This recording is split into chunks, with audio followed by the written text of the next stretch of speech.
Fight fans, it's Michelle Joy Phelps, and I'm joined now with Joshua Buatsi. How are you? It's been forever since I last saw you. No, it's been a long time. Welcome back to England. Thank I you. just asked you before how long you've been here. You said 5 weeks.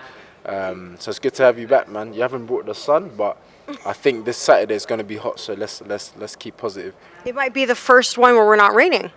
I hope it is, The because first fight campaign. I hope it is, Michelle. I'll be real, because I don't want any cold. I don't want any wind.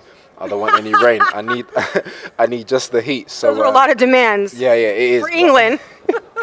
That it is, but hopefully we can get that. Yeah. Hopefully. Well, we're obviously here. You're headlining the fight camp week 3. Yep. You're fighting Bolotniks. Yep. Tell me a bit about your opponent. Your training and how everything's been going for you. Yeah, so he kind of came into the public's eyes, well, the English ones anyways, by winning the golden contract.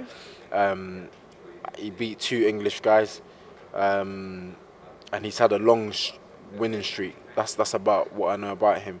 And he used to campaign at cruiserweight. Now he's a light heavy, and the fight was offered to us. We said, cool, we'll take it. He accepted it too, and he's confident, as you've seen. So it should be a good fight. You're looking for a stoppage. Why is it so important for you to make a statement against him? It's the first I've heard, Michelle, that I'm looking for the stoppage. But you're right. When I'm in there, if anyone's vulnerable, if anything doesn't look right there, I'm taking them out. That's just how boxing is. That's just the nature of the sport. Why is it important? Because we want to see where I'm at. We want to gauge where I'm at. So this will be a good gauge to see where I'm at, see how I handle it, see how I deal with it. But I know how it's going to go and how I'm going to handle it, but it's for the public. And again, you can say all you want to say, but you have to show everyone, how good you are or how not good you are. So, Saturday night, it's everything on the line. So he said, and I want to quote him, he's looking to go 12 full rounds with you, okay? Because he said, I don't want 1, 2, 3, 4, or 5 rounds. I want to feel everything from him and myself. When I finish the fight, I want to come to the dressing room and I will sit and say, yeah, we did that. I want that kind of fight. Yeah, that's not up to him. So, it's all well and good saying you want 12 rounds. You're not going to get what you want. So, if it goes 12, cool. If it doesn't, then that's cool. But it's entirely not up to him. The fight will kind of plan out how it's been planned out, but I'm there to control everything. So it's a great statement from him, but it's not up to him. So yeah, we'll see for this one as well. If it goes 12, Michelle, I'll be there. If it doesn't, I'll take that as well. Tell me about your decision to want to train with Virgil Hunter. I got to the point in my career at a stage where I wanted something different. He's a trainer that I've kind of watched at a long distance, and when I spoke to him in 2019, AJ versus Ruiz, the first card, I just said to him, Virgil, I'm going to come train with you one day. He said, come, see if you like it. The doors are always open. So my team connected the dots, and before I knew, I was there, did a camp, had a fight, just finished my second camp, and Saturday's here. So it's been quite quick, but it's a move that I thought about a long time, trust me. I like to compare a fighter's partnership with a trainer much like a relationship.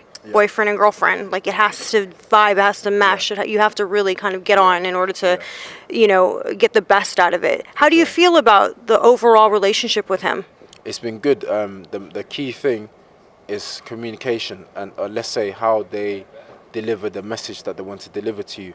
And I would say Virgil's method of delivering the message or teaching me is quite important, and it's working. I understand what I'm being told or what I'm being taught. And there's a lot of questioning and answering, so that's quite good for me, Michelle, because if he told me to do something, I'd be like, okay, cool, I can do it, or I'll do it, but why should I do it? And if you can give me a legit reason why, then I say, cool, I believe in what you're teaching me, and that's what I get. So, yeah, it's a nice relationship. So, what does a win against him mean for you? What does that set you up for? Where do you want to go after that point? For a win against Bolotniks, again, it's like every other win for me. They're very important. I take it very, very personal, and it's for me to get the win. Because you are, but if I'm just may interrupt real quick, you're ranked number 10 by the Ring, number 4 by the WBC, number 2 by the WBA, number 7 by the WBO, and number 3 by the IBF. Not bad there, Josh. Yeah, thank I'm not laughing at what she just said. I'm laughing at her laugh. But they're good rankings, Michelle. But again, you can have all these rankings and numbers, but if you're not beating the right people, or if you're not learning, when it's time for you to get that shot at the title, then it's irrelevant. So for me, it's just to make sure that when that title shot comes, I'm ready. It will be a good win to get against an opponent who is top 5 with the WBA and is top 10 with 3 of the governing bodies.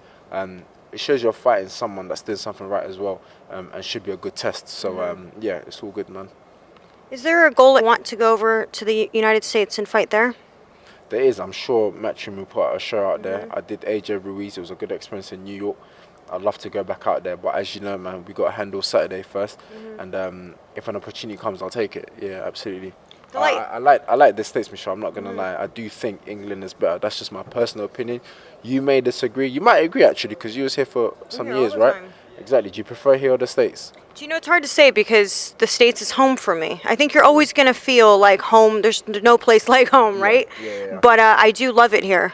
Okay, and I think it might be the same for me. I think the States is great, but when I'm there, I'm like, yo, I can't wait I can't wait to get back to England. On the weekend, no one is calling me to say, Josh, do you want to come out? Do you want to do this? Do you want to do that? It's purely, I'm out there doing boxing, but I do prefer England. Less distractions. It is amazing for that. I got to say that. Well, you're in a really great division with some great champions. Can I just ask who you think sort of sits at number 1 for you? At number 1, it's hard to say. If you want to say who's got the most belts, we have to say beterbiev. He's got 2. And we'll say Bivol. He's also a young champion. He's been champion for years as well. So it's quite hard to say. And then I think Joe Smith is the 3rd one. He recently won the belt. So I'd probably have it in that order, either beterbiev or Bivol and then Joe Smith. But they're all great champions. I wouldn't take that away from them. They're great champions, and each of those fights will be competitive. So it's for me to get right, and whoever's available when I'm ready, we'll make the move. What do you make of the rumors that Canelo is considering to campaigning over at light heavy? Until I see him fight in that category and he's moved up to it, then, like you said, the rumours, I wouldn't really know. Do you know what I mean? So, yeah, we'll see. If it happens, it happens. But for me, it's to make sure that I learn as much as I can learn, and win the titles and just reign as long as I can. And overall, you good? You good? Yeah. Yeah. I'm very grateful for everything, for life in itself. I always say to people, I keep saying this in every interview. A quote I heard recently, Michelle. It says, "Every day above the ground is a good day."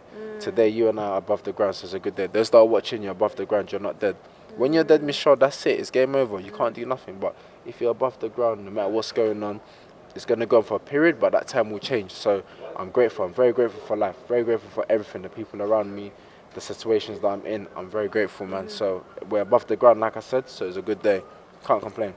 I love your energy. I've always loved your energy. You're a very positive person, and I think that's why you're going to go very far in your career and in life. Man, I appreciate that. Thank you so much, man. And for you too, what you're doing, you've been doing it for years. It's a constant grind, up and down, but you're still doing it. So we have to give credit to you too, man. Thank you. Appreciate that. No worries. Thank Well, you. I wish you all the best on Saturday night, and we will catch up with you post-fight. Any final words? Remember, every day above the ground is a good day. If you're above the ground and you're watching this, it's a good day. So stay positive, man. All right. Thank you so much. Thank you. Bye, fight fans. Hey Fight fans, it's Michelle Joy Phelps. If you haven't already subscribed to our YouTube channel, make sure you do so by clicking this icon right here, or else